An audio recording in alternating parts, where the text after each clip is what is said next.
अब मैं कुलसुम अब्दुल कलाम को आवाज दूंगा कि वाए तलबा की एक जमात टॉपिक के लिए वाए और तकरीर सुनाए।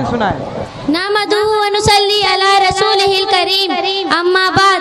मोहतरम सद मौजूद सामीईन किराम, मेरे इस्लामी भाइयों और बहनों, अस्सलामु अलैकुम व रहमतुल्लाहि व बरकातुहू।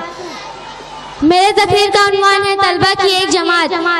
हम आपको नबी करीम सल्लल्लाहु अलैहि वसल्लम के अजीम शान मदरसे में इल्म हासिल करने वाले तालिबे इल्मों की एक जमात की कुछ हालात सुनाना चाहते हैं। नबी करीम सल्लल्लाहु अलैहि वसल्लम का यह अजीम शान मदरसा मदीना शरीफ में मस्जिद नबवी के सामने एक चबूतरा की शक्ल में था, जिसके ऊपर कोई साहिबान भी न था।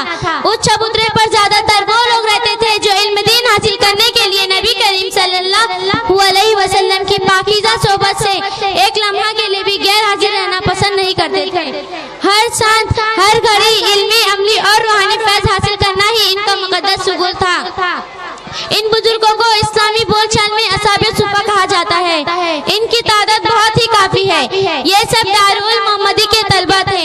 इनके अलावा दूसरे सहाबा भी इल्म दीन हासिल करने के लिए बहुत ही ज्यादा तड़प रखते थे। हम सिर्फ अबू हुरैरा रज़ियल्लाहु ताला अन्हु का वाक़या सुनाते हैं।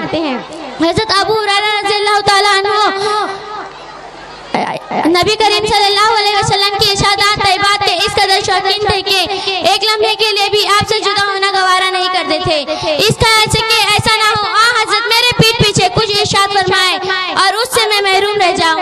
महज इसी ख्याल की वजह से हर वक्त हर घड़ी भूखे प्यासे हर वक्त मस्जिद नबवी में हाजिर रहते थे।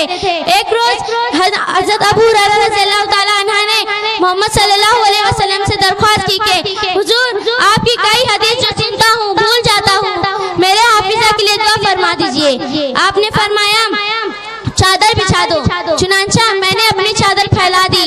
आपने कई हदीस बयान की। खात्मा होने पर मैं आप किसी भी हदीस को नहीं भूल पाया। 3474 हदीस नबवी आपको बरजुबान याद थी। 78 साल की उम्र में आपका इंतकाल हुआ। 75 हिजरी में मदीना मुनव्वरा के सरजमीन में आपको दफन किया गया। वमा अलैना इल्लल बलाग। ये थी कुलसुम अब्दुल कलाम जो तलबा की एक जमात के टॉपिक पे तकरीर कर रहे थे।